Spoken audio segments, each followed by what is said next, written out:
Assalamualaikum warahmatullahi wabarakatuh. Nama saya Listaria, NPM 2872056 Prodi Pendidikan Pancasila dan Kewarganegaraan, Fakultas Keguruan dan Ilmu Pendidikan, Universitas Muhammadiyah Bengkulu. Baiklah, di sini saya akan memenuhi tugas dari mata kuliah dasar IPS, di mana dosen pengampunya itu Bapak Elfami Lubis, SPD MPD. Sedikit tentang kelemahan dan kelebihan pembelajaran IPS terpadu. Baiklah, di sini saya akan sedikit memaparkan tentang kelebihan dan kelemahan pembelajaran IPS terpadu. Di mana di sini saya akan membahas terlebih dahulu yaitu kelebihan.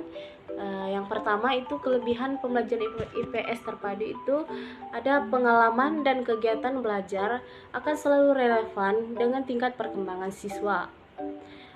Di mana di sini kita tahu pengalaman sangat diperlukan bagi siswa karena wawasan dan pengetahuan yang luas itu akan berdampak positif bagi siswa.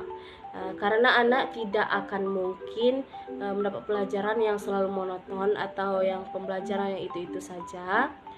Dengan dasar pengalaman tersebut, maka diharapkan kegiatan belajar mengajar dapat meningkatkan perkembangan anak dengan baik. Kedua, kegiatan yang dipilih sesuai dengan minat dan kebutuhan siswanya. Di sini peran guru adalah sebagai seorang pendidik yang ditugaskan untuk mendidik, mengajar, atau mengevaluasi peserta didik. Maka dari itu, guru harus mampu mengetahui atau mengarahkan dan mengembangkan minat dan bakat pada anak didik. Jangan hanya memaksakan atau menerapkan kegiatan yang tidak sesuai dengan minat anak didik ini, karena akan membuat anak didik tidak bisa mengembangkan minat dan bakatnya. Yang ketiga, pembelajaran terpadu dapat menumbuh kembangkan keterampilan berpikir siswa. Dalam pembelajaran terpadu ini, siswa diharapkan bisa memahami konsep-konsep yang telah mereka pelajari melalui pengalaman secara langsung sehingga siswa dapat menghubungkannya dengan konsep yang lain yang sudah mereka pahami. Maka secara tidak langsung pembelajaran akan merangsang pemikiran siswa untuk bisa lebih terampil lagi dalam berpikir. 4. Ada menyajikan kegiatan yang bersifat programatis sesuai permasalahan yang sering ditemui. Yang terakhir itu menumbuh kembangkan keterampilan sosial siswa. Pada dasarnya manusia adalah makhluk sosial, di mana mereka saling membutuhkan satu sama lain. Ini bisa jadi pedoman bagi siswa bahwa mereka harus mengasah tingkat keterampilan bersosial seperti kerjasama, bertoleransi, serta berkomunikasi dengan respek terhadap gagasan orang lain. Baiklah, setelah membahas kelebihan dari pembelajaran IPS terpadu, di sini kita langsung saja membahas kelemahan pembelajaran IPS terpadu, di mana kelemahan pembelajaran IPS terpadu itu ada yang pertama itu dari segi aspek guru.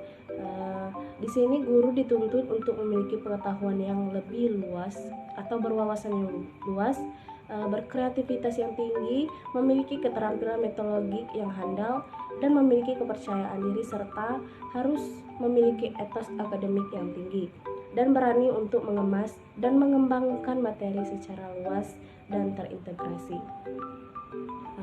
Dan yang kedua itu dari segi aspek siswa, di mana yang dimaksud dari segi aspek siswa ini, pembelajaran terpadu menuntut kemampuan belajar siswa yang relatif baik dalam aspek inteligensi maupun kreativitasnya.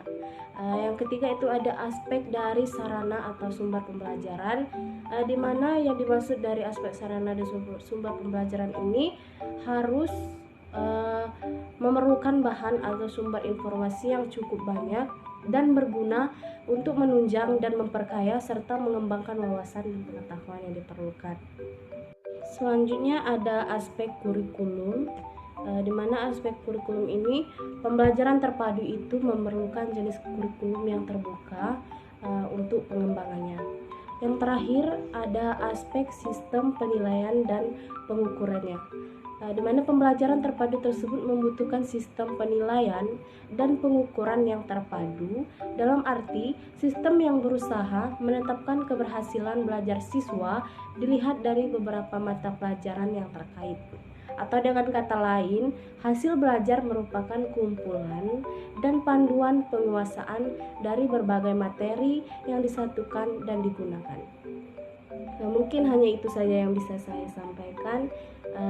Saya ucapkan terima kasih. Billahi taufiq wal hidayah. Wassalamualaikum warahmatullahi wabarakatuh.